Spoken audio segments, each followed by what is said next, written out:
Hey friends, Dean here. Before we get you on to your episode, I want to take a moment to invite you to our next virtual online trivia night. Wednesday, May 13th at 8 p.m. Join us either on our Facebook group or on our YouTube page for 3 rounds of fun trivia, music questions, movie questions, general knowledge questions. It'll be a fun time and a chance to win some prizes and have just a good relaxing night of some trivia at home. You don't even have to go out for it. So don't forget, Wednesday, March 13th at 8 p.m. Join us on our Facebook group or YouTube for 3 rounds of fun virtual online trivia. We'll see you there. In this episode, join us as we take a trip to Whispering Pines studio with Lord Huron and their album, Long Lost. Stay with us. Get ready for the 3324 podcast, where lifelong friends Dean Legiro and Eric Kuber share their love of all things music and movies. Dean has directed short films and is a music trivia buff, and Eric, trained in audio engineering, brings his extensive knowledge of music and film to the conversation as they discuss, debate, and celebrate their favorite albums, films, and much more. Welcome to the 3324 podcast. If you're new, welcome. We've been waiting for you. Where have you been? And if you're returning, well, welcome back. We're glad to see you as well. We want to see everybody. We're on social media. The big ticket item for that is follow us on Facebook or Instagram at 3324 podcast. That's really like the supplemental, the bonus features. All that stuff is there. We're very active on social media. We do live shows on Facebook as well, too. So you can kind of interact. It's your chance to tell us what you like, what we missed the boat on, or we just have a lot of fun with it. Right, Eric? That's right. Yeah. How are you, Dean? Hey, how you doing? We have a blast. We have a blast online. So No, definitely social media will help us grow too. So if you can follow us there, that would be incredibly awesome. Yeah. We would not forget you for it. I swear. No. So we are talking as of the release of this episode, we're going to be talking about the album Long Lost by Lord Huron. As of the release of our episode, the album will have been out less than a week. So this is, as we're doing this is a brand new album. Okay. So we'll do some stats and then we'll talk a little bit about that. So the album came out on May 21st, 2021, produced by Ben Schneider, Ben Talladay, and Mark Barry. And this is Lord Huron's 4th album. They've only had 4. Now, the fun stat about this, since we don't have any, usually we have some sales figures or what it was certified, this, that, and the other thing. There were 4 singles already pre-released before the album came out. Just on Spotify alone, those 4 singles were streamed almost 13 million times. Mm-hmm. So yeah, there's a lot, and you may not have heard of Lord Huron. Hopefully, when we're done, you'll be intrigued enough to check it out. The previous release was an album called Vide Noir, which means Black Void. And that was about Los Angeles at night. That was the inspiration for it. And then previous to that, behind me, was an album that I got into, which was called Strange Trails, which the album cover caught me, but then one of the songs in particular caught me, and then I just kind of went with it. So I got into them, oddly enough, as I was driving down to visit Eric in 2016. He lives about 5 hours from me. So as I was driving down, I had on a Pandora station, folk rock, whatever it was. And there was this song that just kept coming on and I didn't know who it was. And I thought it sounded like another artist. And I thought that's who it might've been. And the song was called Fool for Love, which was on Strange Trails. And I was just obsessed with it. If you know, I've said in the past, when I get a song in my head, it sticks there when something's catchy. Yep. So Strange Trails. So then I picked up Strange Trails, and then that was it for Lord Huron. So I've been waiting for a new album in anticipation. Yeah, these singles. I mean, these 4 tracks. I mean, they were released quite a bit ago. I mean, what was it? Almost a year that they were on just a there? couple of months. Just a couple of months. Okay, yeah, they've been teasing it. One a month. Okay. And kind of in the run up to it. The interesting thing about Lord Huron. Which we're going to get to, is this is a concept album. And we really need to kind of just go into a little bit about Ben Schneider. And he was mentioned as being the producer. Well, Ben Schneider is the leader and founder of Lord Huron. Lord Huron was inspired by Lake Huron in Michigan because that's where he's from. Okay. So he kind of took that and put Lord instead of Lake, and that was what it is. And besides a songwriter, instrumentalist, he's also an artist, and he is highly involved with concepts of the albums. Each album usually has a concept or a story around it. For instance, Strange Trails had a graphic novel that was with it that That's would cool. explain about some of the songs, some of the characters. So all, and like I said, Vide Noir was about Los Angeles inspired by LA at night. So he's very much into creating atmospheres and creating universes. See, I'm all for that. You know me with my prog rock and my concept albums of the past, and so I'm digging this. But I mean, I'm new to Lord Huron, so this is going to be a very eye-opening episode for me because you're so into them. And in preparation for this, I didn't go back and listen to the other albums. I only knew of Strange Trails because of you and the couple of tracks that you've played. But I didn't want to. I didn't want to go back and immerse myself with all their stuff, prep for this.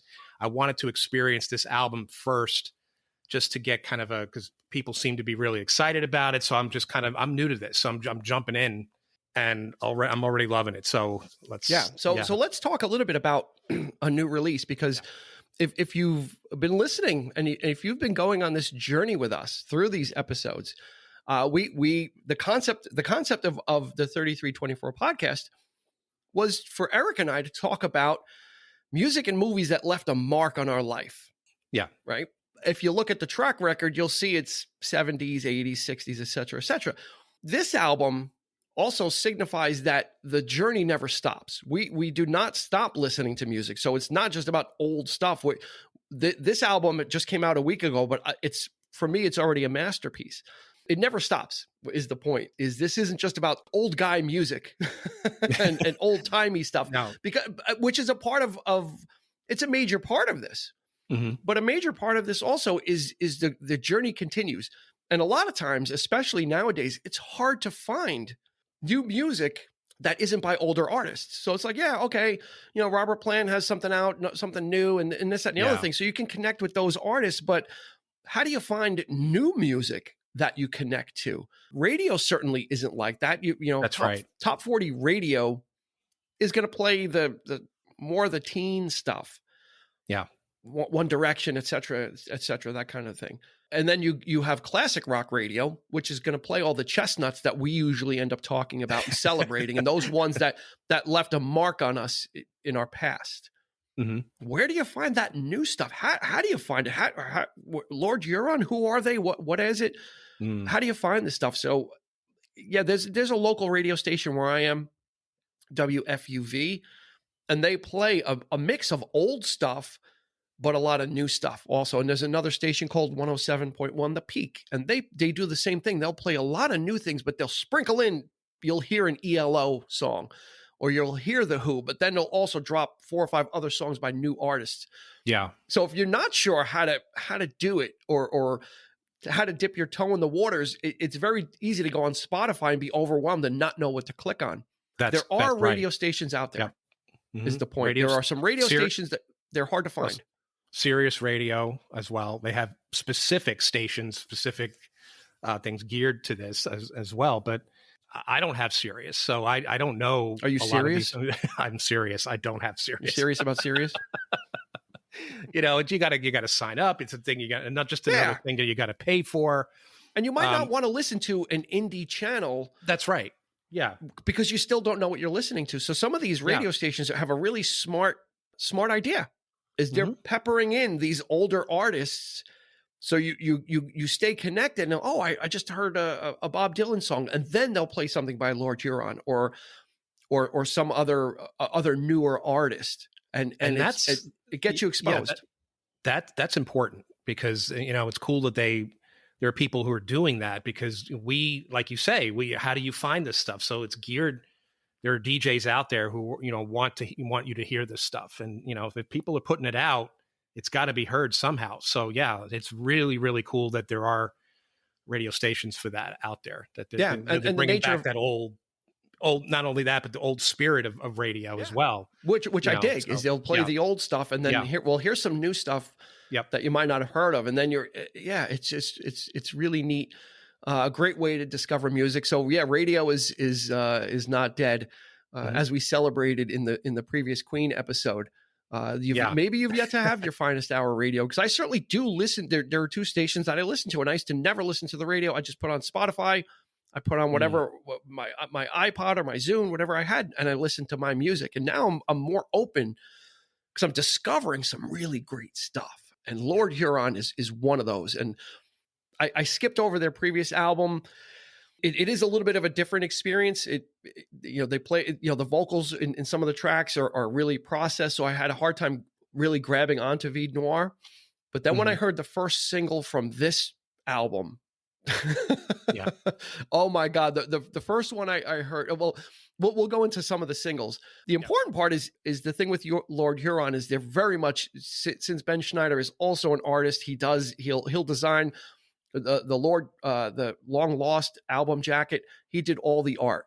So Ben Schneider, the leader and founder of Lord Huron, he designed the art for this package, and there's a lot of it in there too. One of the things about this particular release, Long Lost, is the actual vinyl album presentation is gorgeous. It's this matte. It's really well. The album is on this matte paper. It's not the glossy album stuff that you usually find. It feels like a piece of art. And then you open up the gatefold, and there's this big painting inside. And then you take out the jacket where the album is, and Eric just did it. I just asked him, I said, Eric, you need to take out the jacket for the first album, because he had the second album out, which had all the second album jacket, which has all the credits, the sleeve, and it's got the lyrics on it. So I said, you got to take out the first one, because the first one is the story of Long Lost. And this is what's so intriguing. This was what made this album so fun to listen to, is that a few years ago, Lord Huron purchased this abandoned studio, and they named it Whispering Pines. And it had all this junk from the 70s was in there, and they had to replace all the electronics, but they bought their own studio, and it's Whispering Pines. So Whispering Pines is part of the Lord Huron legend. If you look at the album for Strange Trails, it's a Whispering Pines presentation. So they've created almost like this universe that they exist in, and bringing Long Lost into it is the theme is that this is music from a broadcast from some time ago that it may sound familiar to you, these artists and their souls and their spirit is inhabiting Whispering Pines studio. So what they are is they're the conduit for these past artists, but none of these artists are real. So Eric has the jacket, and it's these weird names, Phantom Rider, the Phantom Riders. So they're Quentin channeling King, Handsome Scott, the Queen so they're inhabiting Fleur, Donnie and Midge, awesome, Frankie Lou, and some of it is soundtrack music. So when you get the album, you get to look at the different artists, these artists they're made up, but they have a whole history. They've got a little thing about them, a blurb. And then the other side of the album jacket is, here's our, Whispering Pines collection of artists. And it's all these made up artists that they have. So they've created this whole mythology around Long Lost that they're in the studio and this music is passing through them. And it's supposed to sound vaguely familiar. And it's supposed to sound like this broadcast from long ago that you're being exposed to. I assumed that this was a real studio. I thought this was a real record label. Well, it is. Whispering Pines is real. Okay, but that's the artists. But these artists are not. These artists are not real. If I were to look up some of these names, you would not find. That is wild. That is awesome. Yeah. So they came up with this whole universe of artists that they're interpreting, and that their spirit is passing through them, and they're just kind of being possessed in Whispering Pines studio by these. And then there's a character called Tubbs Tarbell, and he wrote something on the back of the album. And Tubbs Tarbell is like this older guy who used to host a Live from Whispering Pines radio or variety show where this broadcast is coming from. And he's sitting in the studio as he's losing his memory. These songs and these long lost songs are coming through. It's no wonder. You know what? It makes perfect sense now. It absolutely does. These guys must be fans of David Lynch I'm assuming, or like that kind of There's a thing. lot Because of there's a lot going on in this album, and the thing is, yeah. we're not going to go chapter and verse because we Mhm. want to save something, because this was a magical album. As soon as I was waiting for it, they released 4 singles, so I was ready. Yeah. I was ready Yeah. for Freddie on this one.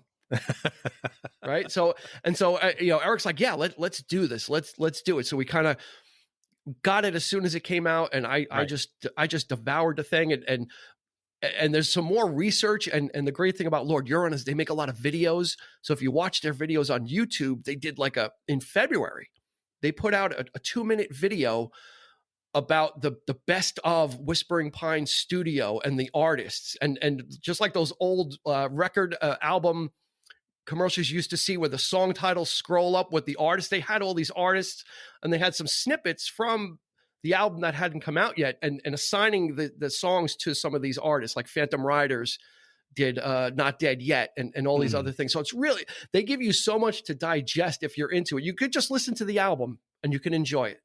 And it's fantastic like that. But if you want to take that other trip with it, yeah, it enhances it. This is fantastic. This is wild stuff. This is awesome. I'm blown away. Now the album and me. Wow, that's so cool. Right? It makes a little more sense. Yeah, I'm geeking out right now because because I'm into this weird weird shit. Eric, I think Eric just got up and he left. He's going to go listen to it again. So he's like, wait, I got to check this out again now. Oh man, no, you're blowing my mind with this stuff, because I had no idea. I honestly thought that these were like other artists on the label who did the artwork for these covers, because it's all obviously weird. It's great. The faces are scraped off, so you can't see anybody. Yeah, you don't. Right. They don't really, because they don't really exist. So they. Again, it's supposed to be reminiscent of something. It's supposed to remind you. So smart. Oh man, this is really cool. Yeah. So we this is fresh information. So the fun thing about this one is we had a few days to kind of listen to it and really deep dive into it and digest and come out with some stuff. So like I said, we're going to save a lot for you though. Mm-hmm. This is something that we can all experience together as something new, and so we don't want to ruin it for you. And kind of give away everything. But what was your initial reaction when you listened to it? My reaction was well, okay. First of all, like I said before, I don't know all that much about the band. To be truthful, there are other groups and albums out there that I've heard that are similar in aesthetic. That spacey, ethereal, that ethereal sound, that that heavy reverb going. And yeah, you hear it in Fleet Foxes, you hear it with My Morning Jacket, even like people like Beck and Ray LaMontagne. His latest albums are like that. And but this, whereas those artists were trying to do something slightly like only the sound was trying to recapture something of vintage. This album, this group, they're honestly, it feels like something lost. It feels like something that you've heard before, and it's all brand new. It's all original, and it's astounding. It is a gorgeous soundscape, first of all, which is I love, in music anyway. So anybody who takes that time and puts that kind of effort into the production is just. Yeah, there's a lot. If you're a music lover, there's a lot to digest here. There's a lot of concepts, with Lord Huron, there's a lot of recurring concepts. There's one song on this album called "Meet Me in the City." Mm-hmm. They had another song called "Meet Me in the Woods" on a previous album. So there's some tying together of like their universe, the Lord Huron universe, and they make a lot of references to. They make a lot of references to dying, but it's not a dour or depressing album whatsoever. But that's like there's this melancholy feeling of lost love, of longing, of love from beyond. Like there's a lot of references like "After I'm Gone" or "If I Die," or I'm not dead yet. If she asks for me, tell her I'm not dead yet. Which is there's just so many great pieces of lyrics that Ben Schneider really writes, and they stay with you, a lot of them. On the inside of the jacket, they quote the title track "Long Lost" is "I'm not lonely, I'm long lost." So simple, No, I would have never thought of that, and when you Yeah. hear him sing it, oh my God, there's lush production, beautiful Mm. strings on this. Yes. God, it's Which, melodic. There's twangy guitars on it, right? yeah. With the lead song, "Mine Forever," which is my favorite. I'm going to call it right now. If you just want to listen to my favorite song on it, it's "Mine Forever." It's been in my mind, and that's a lyric from the song. Is in my mind, you're mine forever, which is Yeah. another kind of tale of longing of lost love, right? And it just starts off with this cowboy high, lonesome, twangy style guitar riff, almost a little surfy, perhaps. Yeah. A And little then bit of that. there's Yeah. like this looping. It's got this looping '60s feel. The song in the middle breaks. It has like a "Be My Baby" break with the doom, doom, doom, Dun, da, dun. which is "Be Yep. My Baby," and then it follows up with some '60s girl group vocals, like harmonizing vocals. Oh Oh my my God, God, those women in the background are the I'm notes getting that they chills. reach on this record is I'm getting chills just talking about it because it is that song is that great to me, and it's also haunting too. yeah. Well, the whole Um, album to me is yeah. Oh God, this is a winner. Winner, Meet Me. winner, chicken dinner. You spoke of Meet Me in the City. I think that might be mine favorite Mm-hmm. right off the top right now. But I don't know. I'll get to it in a bit. But I'll make my final thoughts. Well, I'm going to save that till the end. But yeah, we talked about the strings on this record. They were arranged in Sweden. They were recorded in Sweden, which blows my mind. Yeah, It's they all recorded Swedish. their stuff live in the studio, Lord Huron, and I think they added that stuff Yeah, after. all these So like they Swedish musicians on this thing. yeah I mean, it's incredible. There's one name that I, in particular, that I'm going to point out that I know, and he may be the only probably the most well known artist on this. Is Greg Lenz. I looked him up because I'm an Eric Clapton fan. He played with Clapton. He played with everybody. This guy, steel pedal guitar. Yep.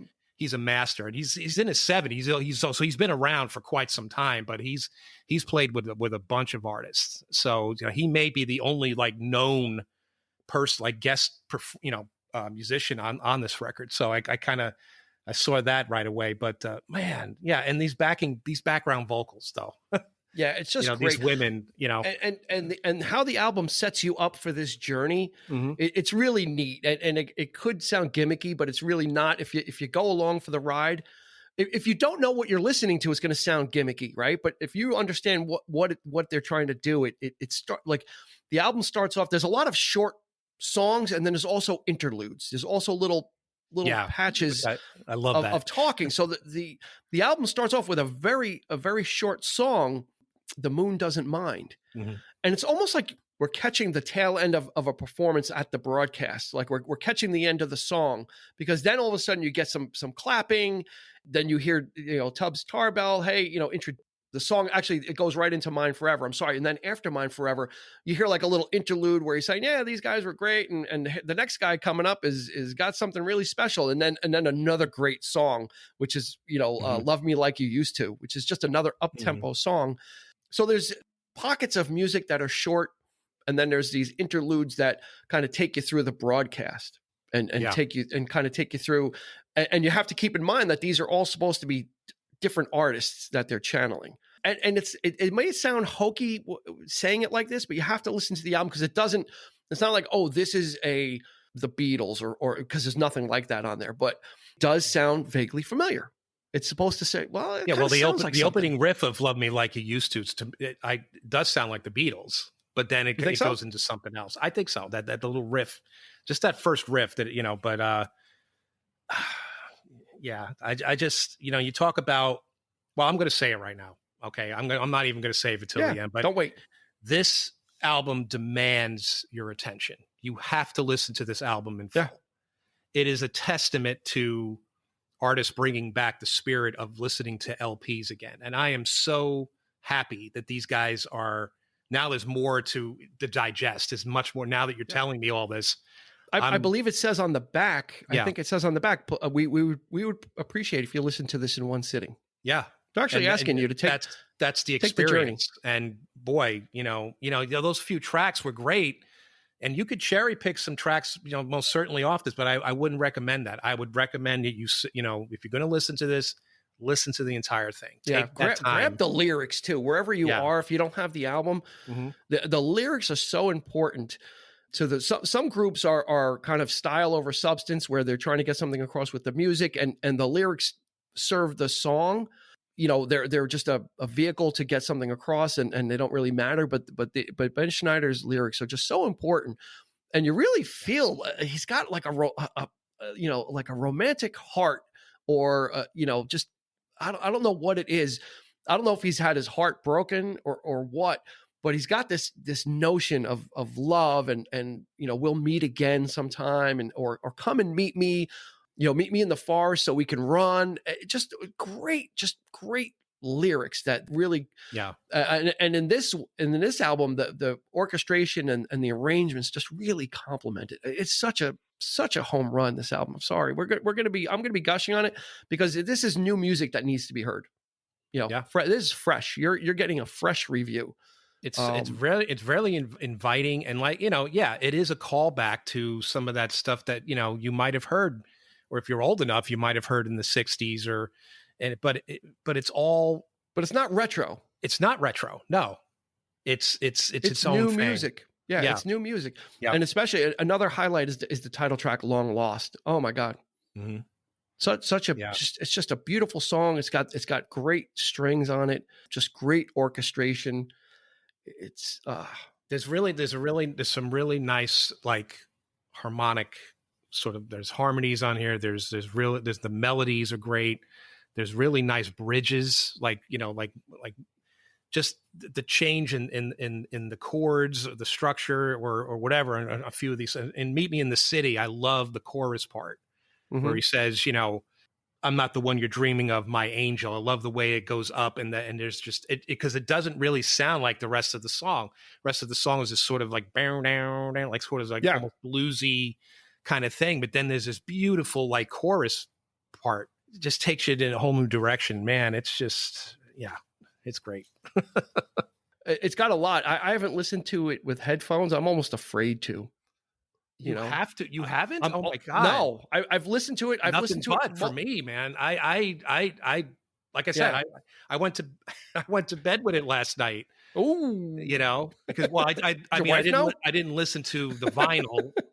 Obviously, I listened to on Spotify. I took my phone and I was listening to it with the headphones, and I drifted off. And man, boy, you can drift off with this record. Yeah, I'm saving that. I need to kind of really get in the headspace of laying down. It's a very nice experience, I have to say. Yeah, and taking the trip. This is one of those albums that is just gonna, when I'm not ready for it yet. I'm savoring it. Right. I'm enjoying like these listens, and then I'm saying, if I did it all at once, if I did the headphones too, there would be nothing left, nothing left. So really, I'm kind of waiting. I'm savoring all this and then leaving something else for when I do, because this is one of those albums, and everyone I'm sure is scratching their head like, who the hell is Lord Huron, and why are these guys going so crazy about it? We're going to ask. This is an ask. Go check out some of the songs from this album, Long Lost. If you like the stuff that we already do, you probably have the same sensibilities musically as we do then. And this is going to be in the wheelhouse. This is not a stretch by any means. So it's not something weird. Have fun with the concept or don't have fun with the concept. Again, you can leave that out. It just enhances the whole thing. If you're into this kind of thing, it enhances the whole story, and it gives it more background. And when you're listening to it, you're able to connect to it a little bit more. Like I said, I was ready for this thing from the drop.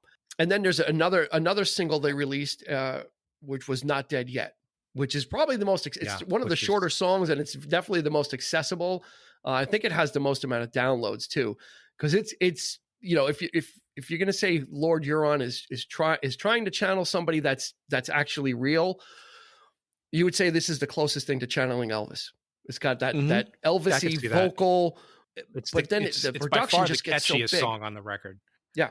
And probably the most... It's shuffly. I would say the fastest track on the record. and it's really short, but Yeah. the title says it all, though. Not Dead Yet. So it implies that the rest of the album may be this sort of maudlin kind of thing, which, like we talked about, it is, but it's not meant to be. It's not meant to depress you. It's meant to be beautiful.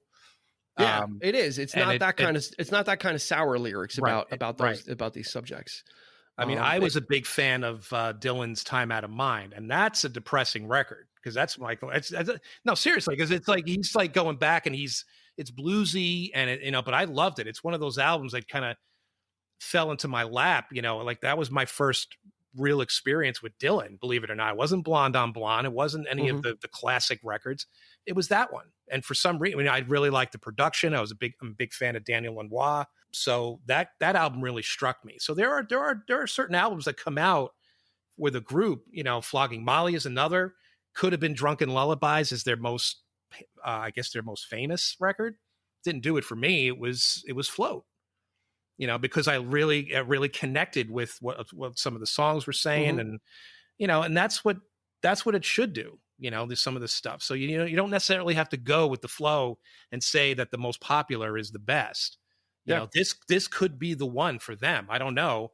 I guess I'm gonna have to go back now and because now that I know the concepts and all this kind of stuff, I'm really gonna start diving into this now. But yeah, I mean, if we wanted, I mean, they have had a progression in popularity.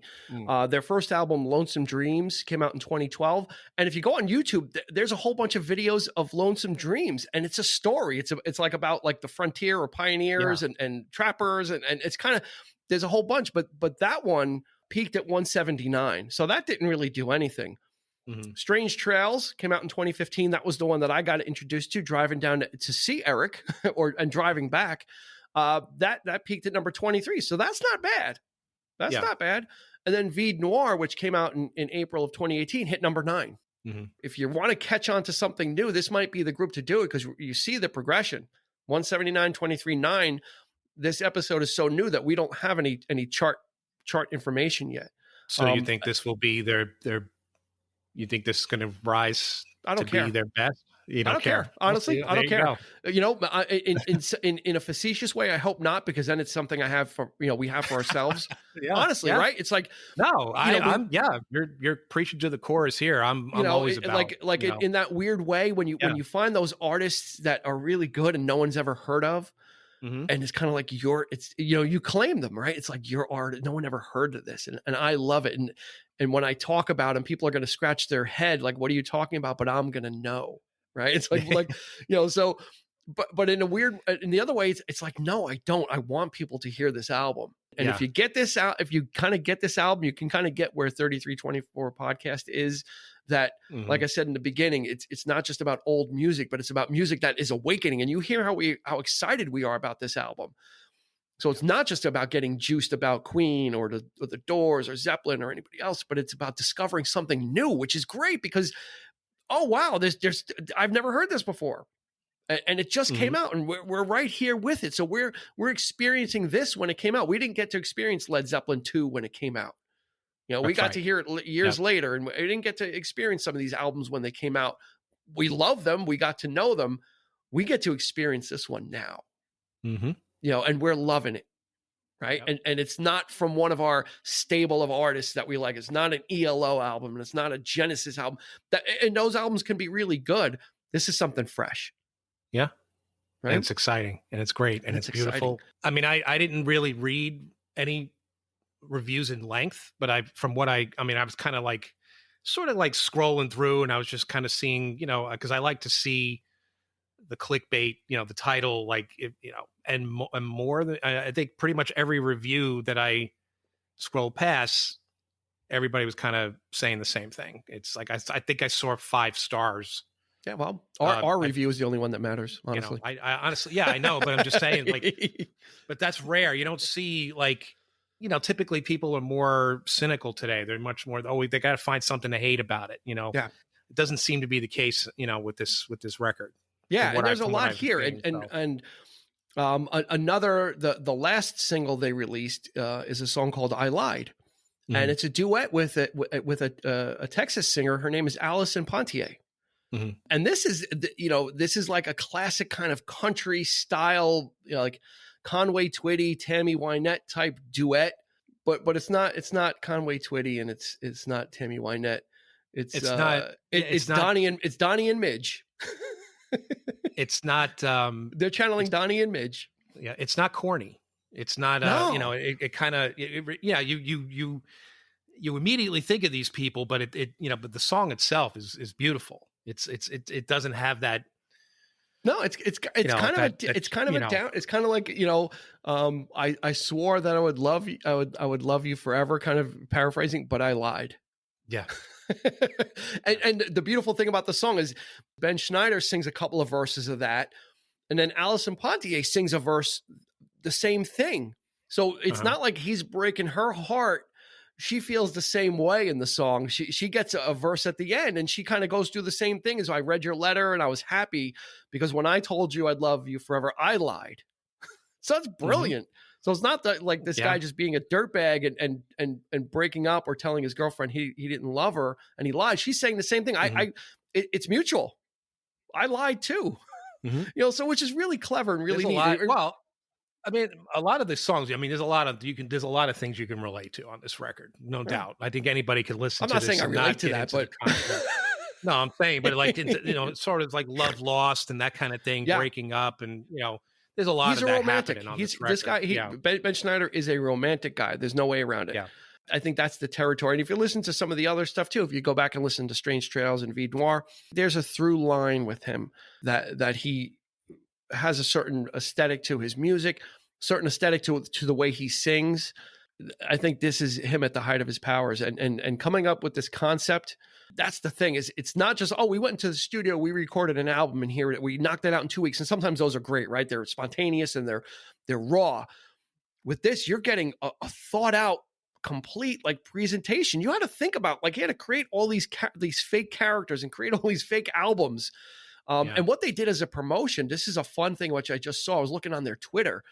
Some of those albums that you looked at on your on the jacket, they sent some of those out to record stores, and you had to find them. And if you went to the right record store, one of those albums would be, I don't know if there was an actual album in there, if it was just a jacket, but there was like a treasure hunt. And those fake artists, albums were sent to random record stores, and you go there and you could find, if you found one of the albums, you could get it. I don't know if it was an actual record or just a jacket, but yeah. It would be kind of wild though if they really did have artists portraying these characters out there, just what I mean, like it's them they're channeling. Yeah, that's they're channeling. Really cool. And you get a lot of stuff too. Another favorite of mine is actually the second to the last song, which is really short though. It's called At Sea, and it's kind of it's one of those interlude songs. It's about a minute and a half, but wow. It's got like this Polynesian, and I think that's where the lap steel comes in. He has to be on that song. Yeah, it's got this Polynesian, Hawaiian luau feel to it with the lap steel guitar, just so evocative, and just so, like, I'm listening to this, I'm like, God, this stuff is just so great. I'm just loving it. And some of the songs are really short, so they get in and get out, and you kind of get a little nugget of something that you might want more of, and then the broadcast continues. That fades out. They lose that connection to that artist, and then something else comes in. They get a connection to another artist, and it comes through, which to me is just it's just fun. It's fun stuff. Now that I know all this, I want to listen to this. You're right. I'm going to leave. I'm just going to sign off right now. Go back and just it's just. Well, this guy's a true artist. I'll wait in silence. We'll wait here in silence at the podcast.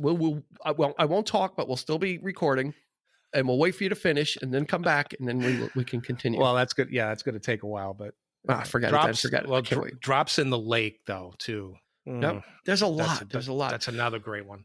Now let me ask you. I have a question for you. Okay. The second to last song, which is called What Do It Mean? Yeah, and it's got a repeating theme. Basically, one of the repeating lyrics is, "What does it mean if it all means nothing?" But when I was listening to it again, to me, what I caught, the inspiration I caught from that is, it sounds the arrangement is very much in the Pet Sounds era. You may need to listen to that again, and we may need to talk about it after the episode. But go ahead and give a deep listen to the very last. Well, technically the last song. What Do It Mean? The instrumentation, the arrangement, and some of the instruments that are used sounds like to me that the instrumentation, but not the song. It's not a Beach Boys song, and it doesn't sound anything like that. But it sounds has that Brian Wilson wall of sound, not a Phil Spector wall of sound, but the Brian Wilson Pet Sounds wall of sound. It sounds like that to me. That's what that song is evoking that for me. So when I caught it, it made me fall in love even more. I'm imagining like this was something that could have been in Pet Sounds, just the orchestration, the actual arrangement, not the lyrics. Sure. It's great stuff. Yeah, I know.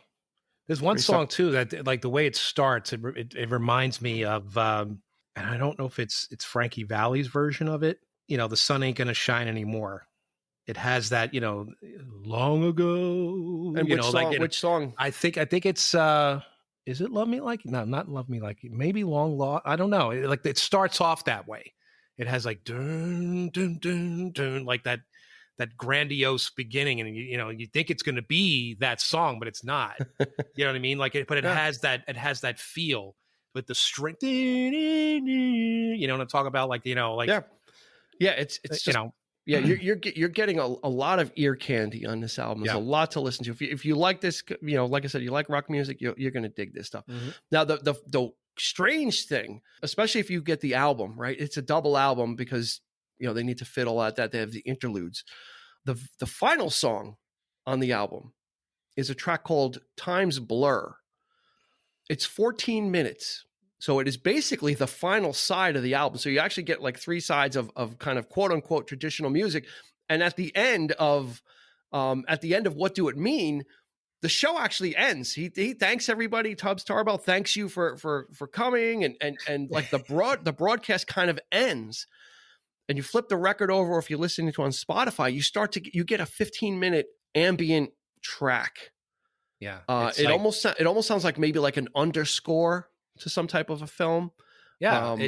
It's kind of like it evokes like that world music, kind of like, that stuff that, like Enya that did, like, but there's no singing, there's no vocals. It's just weird. There's sort of textural ambient noise. Yeah. I needed to, I was like, this has to mean something. I was like, this song, you can't have a 15-minute song of just this ambient music and tones without it meaning something. So I played it at 45. I sped it up. I'm like, maybe if I speed it up, it's like something else. I was like trying to figure out like all this, trying to get in on it and figure it out. What it turns out, we'll give this away because it might help.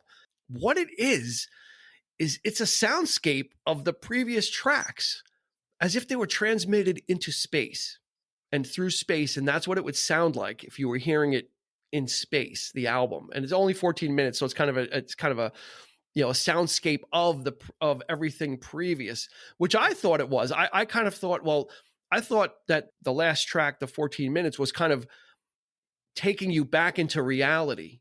I thought it's like it was like Time's Blur was like it took this long to get back out of where you were and back into like reality. Like it was kind of like the tunnel or the voyage, which I'm not too far off. I'm kind of close. I was, that kind of what comes to mind when you say that then is I don't know if you've ever heard the soundtrack or the score to Love and Mercy, the Brian Wilson movie. It's got all that weird stuff when it's got it's like supposed to, it's what it is. It's like he's trying to recreate what's going on in Brian's head. Yeah.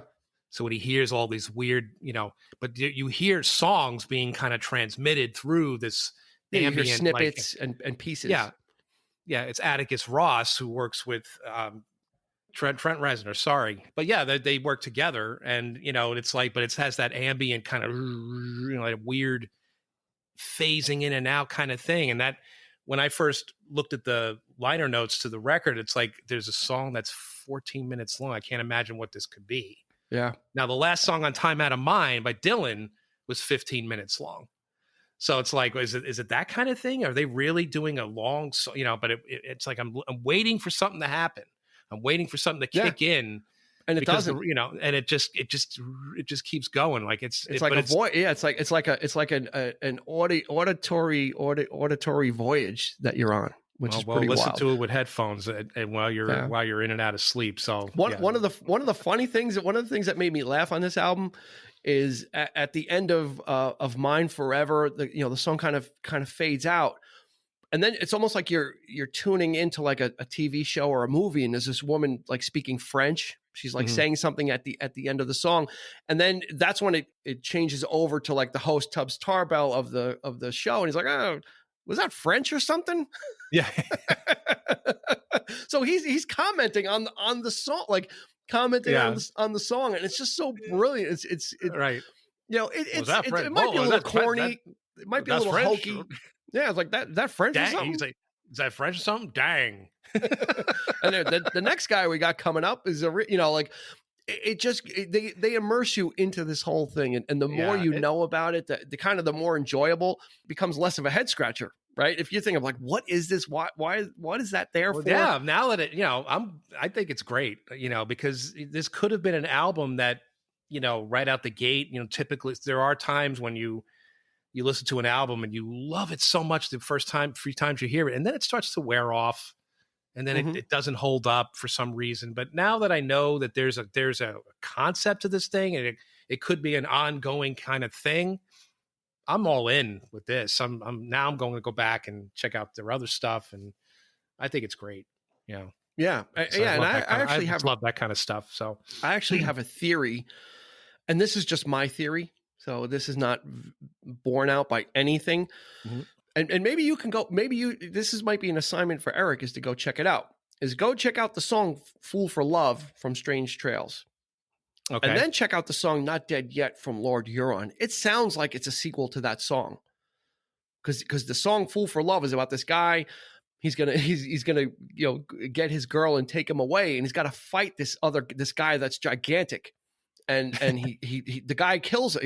He pretty much kills him. Kind of, if you find my body, throw my bones in a grave type of thing. Again, there's a lot of this imagery and a lot of this similar stuff. And then in Not Dead Yet is if she asks for me, tell her I'm not dead yet. And I'm thinking it might be the same guy they were referring to in Fool for Love, because he got killed and left for dead by this guy Big Jim that he was fighting for this woman. And then here it's holes in your clothes, booze on your breath, look like hell, you smell like death. The lyrics are just great. The lyrics are just great. Just love this kind of stuff, because he does it so cleverly. He talks about this kind of stuff, but it's in this, it's up-tempo Elvis-y type song, right? He's channeling Elvis. This guy's brilliant. He's a true artist. Yeah. I mean, this is the kind of stuff that, it's a rarity. It's just like these kinds of brains that come out, like they stand above, they really stand out and shine. And all this stuff with the art and everything, it's just fantastic. Yeah. And originally, really Lord Huron was a solo project. So he recorded, they did a couple of EPs. I don't know where those are, but he did those on his own as Lord Huron, which is kind of popular now. People kind of do that kind of stuff, I hear people refer to them as him. So I'm assuming they're talking about Ben Schneider. So it's like, is it just him? Is it just because, whatever? No, it is a band. Yeah. It is a band. Right. Yeah. The guys in the band are guys he's known since he was like kids. Okay. So there's a long history, and these guys are great musicians. I mean, just the stuff that they're playing. So if you take out the arrangements and you take out all the strings or whatever, these guys are just really tight. And the great news is I'm going to see him in September. As of the recording of this, I'm going to see him in September. So if you're listening to this next year, I saw them already, hopefully, and you can ask me about it. And Alison Pontier, who sings the song I Lied, is opening. So the great thing is, hopefully I'll be able to get I guarantee you she's going to come out during that, and she'll be able to sing her part of that song, I Lied. So it's really going to be a nice, fun evening. I've wanted to catch Lord Huron in the past. They didn't come around where I was locally, and then the whole lockdown thing happened, so everything got shut down. So I was very happy to see that they are out. They put out an album and they're hitting the road, and artists are starting to do that again. So we can enjoy that. And again, having this album already in my pocket, and I'm already loving it. I can't wait. I can't wait for September. Yeah. I think they're coming to Baltimore. So I might look into that because I don't think I was like looking into go to that show. I was like, but I don't think that's going to happen for me. I'd love to. Well, I mean, but, just come up, and if your wife asks me about you, I'll tell her I'm not dead yet. You can tell me that. You can say, tell her I'm not dead yet. Yeah. But anyway, no, but I definitely want to check them out live too. I think, they demand to be seen. They've done a lot of stuff recently. They were just on Jimmy Kimmel as of this this recording. They're out there, so they're not these guys that you can't find stuff about them anywhere. They do, they did a couple of songs for Jimmy Kimmel. Actually, I think they streamed it from Whispering Pines Studio. So Tubbs Tarbell introduced them and said, "Here it comes," and they're in Whispering Pines Studio, and they have this. They have a couple of supplemental musicians with them to fill out the sound. And go listen to them live because they nail it. They can put live what they do here, and they're so good at it. And I'll tell you, the guitarist, the bassist, I love. Oh my God, these guys are just really, really tight live band. So and that's hard to pull off when you have stuff like this that's really atmospheric and melodic. It can sometimes it doesn't translate into live, because you can't do it. Yeah. So go check out on YouTube. Curious, you want to. Yeah, because they use a keyboardist. So to in help your out experience of seeing it, do they have like a sort of a gimmick live? Is there anything? Do they dress up? I don't know. Characters? So. Or they? No, I don't think it's like that. I don't think it's like Peter Gabriel so where nothing, they come out. No, it's like a freak show, but Slipper Man. Is there like maybe they're trying to tell a story? Is there like that kind of thing? I don't know. It'll be interesting to see. Okay. You know what I can't wait for, honestly, is the merch.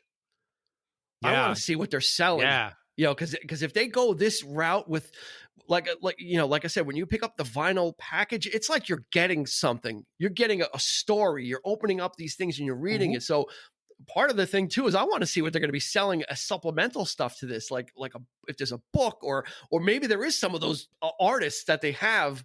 I mean, because they've got stuff on their website. They're selling some of that merch. You can get stickers and posters and that kind of stuff. But it's going to be neat. And that's the thing. I'm kind of geeking out about it too, because when you're immersed in it and you get into it, it kind of makes it a lot of fun to listen to and really kind of take the trip. So I think it's going to be easy to say that this is an instant classic. Mm-hmm. Right? We talk about classics. We talk about must watch or must listen to. We talk about Rock and Roll 101. I think I've used that a couple times. This is recent Rock and Roll 101. If you're looking for something new, I think this will fit the bill. I really think it will. I think it's something that you can put on and relate to and listen to, and it's new. So this way you can say I'm in on the new stuff. Yeah, it has just enough of that experimental vibe to it too. If you're into that kind of thing, if you're into like concepts and things like that, which I like long-winded kind of stuff anyway. I'm into music in a big way, but this isn't long-winded though. But it's not long-winded. No, it's broken down. It's very well balanced, and because these are songs, the structure of the songs, but it has just enough and the of arrangement that, of the tracks, right? And it has just enough of that, like I said, experimental vibe to it that it satisfies. It's got something, twangy guitars, lush strings, Hawaiian pedal steel, ambient underscore. You're not going to find an album that's got all that on there. I think there's some synths on here even too. I mean, and clever lyrics. Yeah, absolutely. Yeah. So it's the total package. Yeah, I think so. And yeah, this is a must check out. And we're definitely going to on our social medias, especially on Facebook. We'll definitely start now. Once the episode the episode is out, we'll definitely start posting some of those songs, maybe even beforehand, just to kind of really promote this. This is music that needs to be heard, and it's new music, and it's so important. So, and again, listen to the entire album, and take the time. You'll love it. Yep. Yeah, and that harkens back. We're wrapping up, and that harkens back to that. Of albums are meant to do that. You're not meant to put an album on, specifically vinyl, and listen to one song and then get up and skip two songs ahead and then get up again. Right. So if there was a recent release made for vinyl, it is this. This is meant to sit down, put the album on, open up the jacket, you know, and get immersed in the experience. Immerse yourself in this lost broadcast, and you're invited to come along with it. We Eric and I have done it. And if our enthusiasm hasn't done it for you, listen to it anyway. Check it out anyway. Give it a spin, and let us know. Let us know how you feel. Yeah, give us your feedback. We'd love to hear from you. Yep. Yeah, let us know if we're off base on this, or listen to just a couple of the highlighted tracks, because we left a lot out. We didn't go track by track because we want it to be special for you too. That's how important this is to us. So hit us up on social media, on Facebook or Instagram. Let us know how you feel about some of the songs. Check them out and see if it's as intriguing to you as it was to us. That's going to do it for this episode of the 3324 podcast. We appreciate you checking us out. We appreciate the support off the rails. We love it, and we thank you for it. We're going to continue to bring you quality episodes of music and movies that we love, but we appreciate you listening and tuning in, and it makes it so much more fun for us. So for Eric, this has been Dean. This is the 3324 podcast, and we will see you on the flip side. You've been listening to the 3324 podcast with Dean Legiro and Eric Kuber. You can find us on your favorite podcast provider, so please like, subscribe, and rate to become a part of the 3324 family. Your feedback is important, so make sure to follow us on Instagram and Facebook at 3324 podcast and on Twitter at 3324p to join the conversation.